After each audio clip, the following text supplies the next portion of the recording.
ఏమైందవని? ఎందుకు ఏదో విషయంలో దీర్ఘంగా ఆలోచిస్తున్నావు? ఏముంది గౌరీ, శ్రీకర్ దగ్గర నుంచి విడిపోయిన తర్వాత ప్రతిరోజు తన కాపురం ఎప్పుడు ఎలా ఎవరి ద్వారా చక్కబడుతుందా అని ఆలోచించుకోవడానికే సరిపోతుంది దీని జీవితం. భర్తను చేరుకోవడానికి కోటి ఆశలతో ఎదురు చూస్తుంది. అయినా అమ్మవారు దయ చూపించడం లేదు. అమ్మవారు అప్పుడప్పుడు తన భక్తులకు పరీక్షలు పెడుతుందని మీకు తెలియంది కాదు కదా?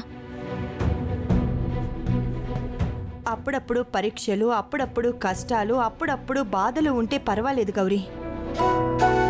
కానీ దీనికి ఎప్పుడు అవే ఉంటున్నాయి. సంతోషాలే అప్పుడప్పుడు చుట్టం చూపులా వచ్చిపోతుంటాయి. ఆ మాయా సామాన్యురాలు కాదు. ఏదో రకంగా తన గుట్టుని బయట పెడతాను. అమ్మవార్ల ఆభరణాలు నాకు కలలోకొచ్చిన తర్వాత నుంచి మాయా మీద అనుమానం మరింత ఎక్కువైంది. వాటి గురించి కూడా తెలుసుకుంటాను. వాటికి మాయకి మధ్య సంబంధం గురించి కూడా బయట పెడతాను. మాయని అస్సలు వదిలిపెట్టను. ఎంత రిస్క్ అయినా తీసుకుంటాను. అవని, నీ శ్రేయోభిలాషిగా ఒక మాట చెప్తాను విను. నువ్వు అనుమానించినట్లు మాయకు ఆభరణాలకు మధ్య ఏదైనా సంబంధం ఉంటే ఆ విషయం దైవం చూసుకుంటుంది. నువ్వు మాత్రం ఆ విషయంలో సాహసం చెయ్యకు. జరగాల్సినవన్నీ జరగాల్సిన సమయంలో జరుగుతాయి. అవి నా స్వప్నంలోకి వచ్చాయంటే అమ్మవారు నాతో ఏదో కార్యం చేయించుకోవాలని అనుకుంటుందని, నాకేదో కర్తవ్యం అప్పగించాలని అనుకుంటుందని ఇంతకు ముందు నువ్వే చెప్పావు కదా. అందుకే నేను ఆ విషయం వదిలిపెట్టను. గౌరమ్మ ముందు జాగ్రత్తగా ఆలోచించి చెప్తుంది. తొందరపడకమ్మా. అవునవని, కలలో వచ్చినవన్నీ నిజమవుతాయని అనుకోవద్దు. కొన్నిసార్లు వాస్తవంలో జరగనివి కలల రూపంలో పోతుంటాయని అంటారు. అందుకే గౌరీ మాటను వినడం మంచిది. నీ విషయంలో నా మనసు కీడు శంకిస్తోంది. అందుకే తొందర తగదు అని అంటున్నాను. నువ్వు జాగ్రత్తగా ఉండడం ఎంతో మంచిది. పరుల వలన గాని ప్రకృతి వలన గాని నీకు లేదా శ్రీకర్కి ఏదైనా జరుగుతుందేమో అనిపిస్తుంది. మరీ ముఖ్యంగా నువ్వు గుర్తుపెట్టుకోవాల్సిన విషయం ఏంటంటే, నీకెవరైనా అపరిచితులు ఎదురుపడితే అస్సలు నమ్మకు.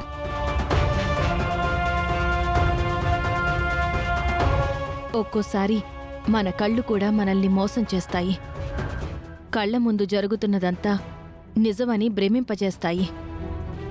అప్పుడే చాలా జాగ్రత్తగా ఉండాలి. ఆపద ఎప్పుడు ఏ రూపంలో ఎటు నుంచి వస్తుందో కూడా చెప్పలేము. సరేనా?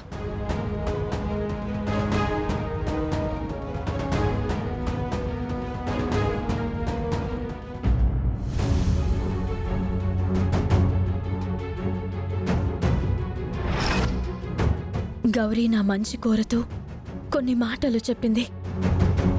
నాకు కానీ బావకి కానీ ఏదైనా కీడు జరగచ్చని అంటుంది. నాకేదైనా భరించగలను, బావకేదైనా అయితే భరించలేను. గౌరీ మాటలు విన్న తర్వాత ఎందుకో కొంచెం భయం మొదలైంది.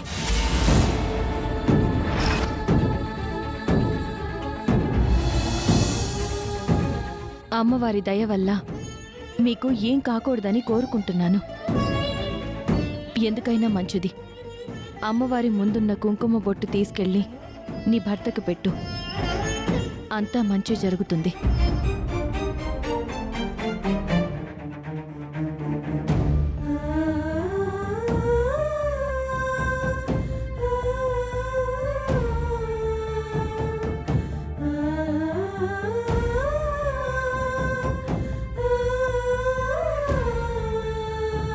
తీసుకో.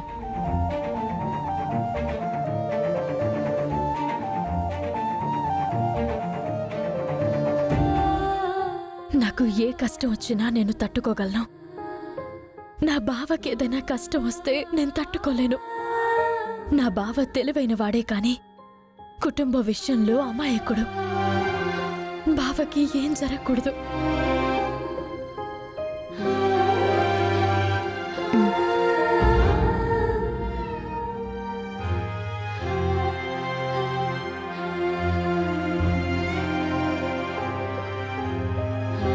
నీ కష్టం చూస్తే బాధ అనిపిస్తుంది.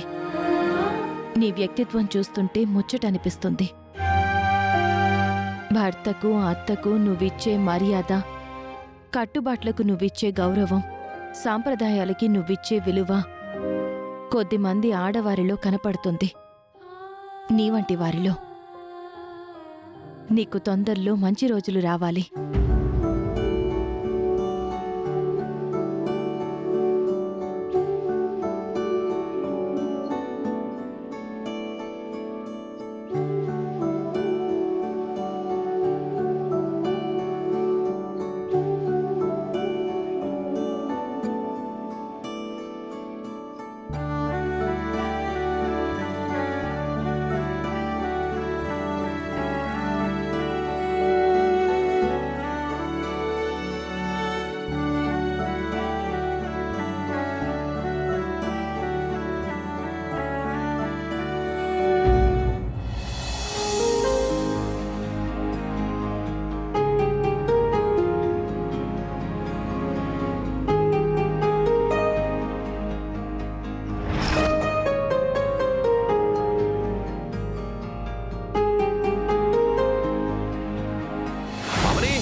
అవని,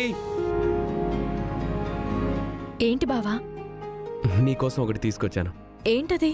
డబ్బు, చీరలు, నగలు, వీటి మీద నీకు మోజు లేదు.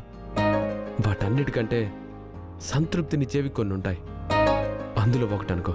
నాకు అన్నిటికంటే తృప్తినిచ్చేది ఇదిగో ఈ తాళి. ఇది ఆల్రెడీ నా మెడలో ఉంది. ఇది కాకుండా నా కోసం ఇంకేం తీసుకునొచ్చావో చెప్పు బావా. ఈ తాళికి నీ నుదుటికి పెట్టుకునే తీసుకొచ్చాను.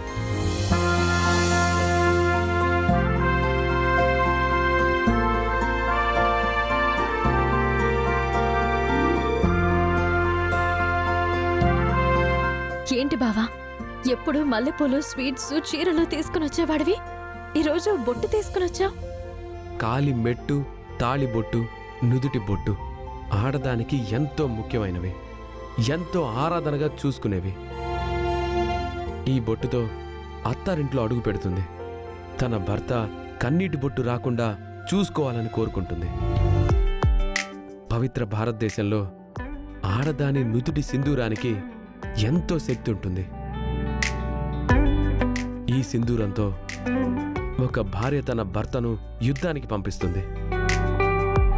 తన భర్తను ఆ సింధూరమే కాపాడుతుందని నమ్ముతుంది.